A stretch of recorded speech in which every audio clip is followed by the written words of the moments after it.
Hello, I'm David Johnston for Channel 10 Eyewitness News, and this is our submission for the VFL Media Awards for 1980. This presentation relates to work prepared by Rob Astbury, and we wish to submit the entry in the television section for the best presentation of television news or feature stories on football. Rob has been Channel 10's football reporter and sports newsreader for 4 years. We commence by tracing the developments on undoubtedly the biggest football story of the year, the Carlton row.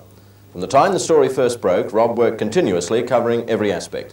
It all started late last year when the football world was shocked when Jesaulenko, sympathetic to ex-President George Harris, announced he would quit Carlton unless certain requirements were met. The football world is reeling tonight with the news that Carlton captain coach Jesaulenko has quit the Blues. We broke news of his decision on Eyewitness News at 6, and it's the third bombshell to hit the club in a day of drama. Rob Astbury, you've just returned from Carlton. What's going on out there? Well, Michael, the resignation of Jesaulenko has certainly thrown the Carlton committee into confusion. Most members refuse to believe that their captain coach has quit. As far as they're concerned, he's still with the club. But Jezza is sticking to his guns. He said tonight he will never coach or play for Carlton again unless George Harris is reinstated as president. Soon after, we revealed that supporters of George Harris were canvassing signatures for a petition supporting the ex-president. Meanwhile, remaining members of the Carlton Football Club committee had arranged to meet at Princes Park, and Rob Astbury was on the spot to report live. The man who triggered the Palace Revolution at Carlton, George Harris, remains unrepentant. Harris gave his first television interview today since his bombshell resignation on Monday night. And he told me that while he regrets nothing, it's become a personal ordeal. This is the first public interview that you've given. Do you have any regrets since your resignation on Monday night? No regrets at all, Rob, but I am certainly disgusted and angry in that somebody has started the classic public relations company ploy of giving me early morning phone calls when there's nobody there. My wife and daughter are being terrorised by obscene calls and heavy breathers, and I think it's disgusting that the thing has sunk to this level, and I would like the members to know the type of filth we're dealing with. Have you had any second thoughts about your reported plan to streamline the committee down to 6 paid board members? None whatsoever. A 13-man committee in today's football is an absolute anachronism. It cannot operate. There is no way that a club can run efficiently with 13 honorary members, the majority of whom attend a meeting once a month, don't come near the club any other time except to attend social functions and games. Well, the meeting here at the Carlton Football Club of the committee has concluded only moments ago. And the General Manager of the Carlton Football Club, Keith McKenzie, is with me at the moment. Keith, what was the outcome of that meeting? Well, the committee have appointed Mr Ian Rice and Mr John Elliott to the 2 vacancies left by the resignation of Mr George Harris and Mr Eddie Fakery, and Mr Ian Rice to be acting President Pro Tem. But the problems for the Carlton Football Club were only just starting. The Carlton Football Club is tonight without a captain or coach. This morning at 10 to 12, Jesaulenko ended days of speculation when he officially resigned his position with the club.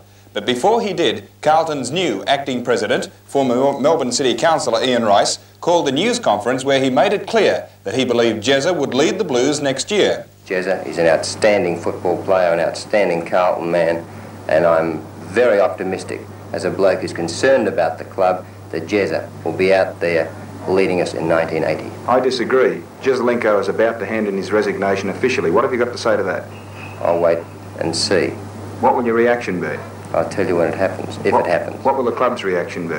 We'll tell you about that if it happens. 20 minutes later, my prediction that surprised Ian Rice became a reality when reluctant captain coach Jesaulenko arrived at Princes Park with former President George Harris. Moments later, the resignation had been delivered, and the 2 men sped off to a news conference to inform the media. The Committee of the Carlton Football Club. Dear Sirs, I repeat my total support for George Harris, and following the decisions of the committee meeting last night, I now resign as captain coach of the Carlton Football Club. For quite a while, relationships were strained between the media and certain football identities. Mr Rice, can we just come back to the Jesaulenko coaching position? If you're so confident that Jesaulenko will come back, why did you have the meeting with Ron Barassi's manager David Robb? The acoustics in this room are terrible. I'm sorry, I didn't hear the question. If you're so confident that... Do you have a question over there? Why won't you answer the question, Mr Rice? Isn't it a question that Carlton Football Club supporters should know or the answer to?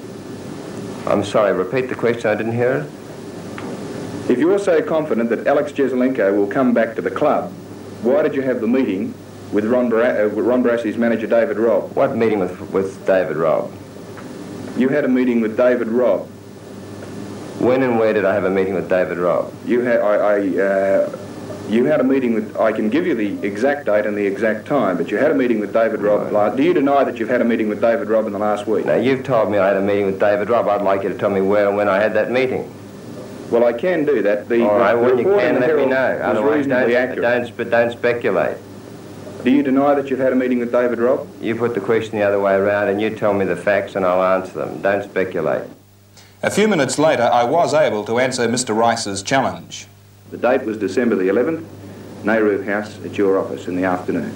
Alex Jesaulenko will be the coach of the Carlton Football Club in 1980.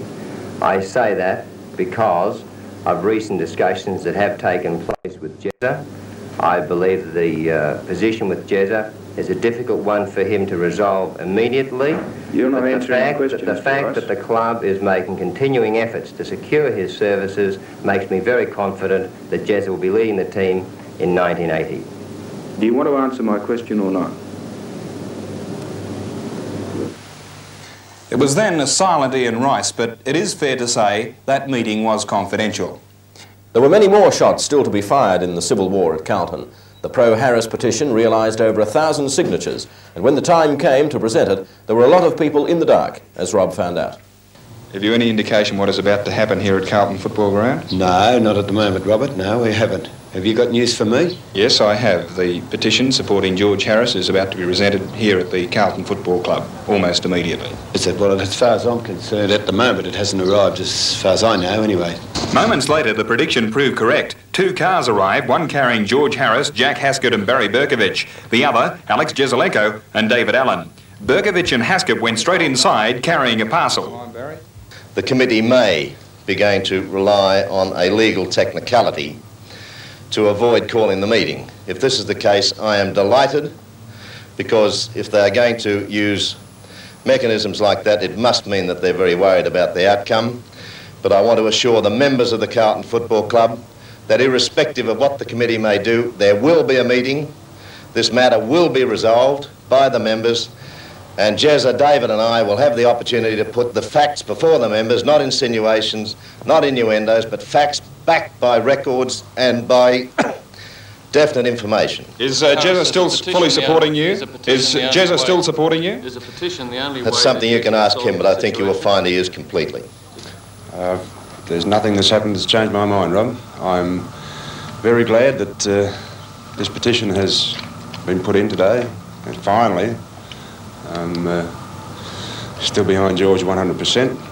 However, the presentation of the Harris petition wasn't without problems. I understand that Barry Berkovich and Jack Haskett asked that a receipt be signed for the requisitions that were left, just as evidence that we had in fact lodged it. And there apparently was a refusal to sign that receipt, and some confusion as to whether in fact the requisition would be accepted at all. So therefore I was pleased that you and Mike Sheehan of the Herald were able to go in and witness what was in the envelope, that they were in fact requisitions signed by members of the Carlton Football Club, and that they finally decided to accept it. After the petition was successfully presented, the General Manager of the Carlton Football Club, Keith McKenzie, was unavailable for further comment. Rob Astbury at Princes Park for Eyewitness Sport. Late in the year, the row reached a new peak when a special committee meeting called the bluff of George Harris and Alex Jesaulenko. After a 3-hour meeting, Peter Jones was appointed coach. I would like to them all to hop behind the players, importantly.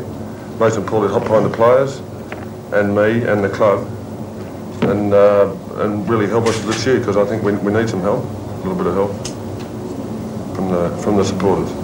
Legal opinion was sought by both parties and resulted in a court ruling that said the meeting of members organised by the Harris Group would not be considered valid. But Ian Rice and his supporters accepted the challenge, announcing that they would attend the Harris meeting. It was an incredible night at Festival Hall. It had the feeling of a grand final, rather than a meeting called to sort out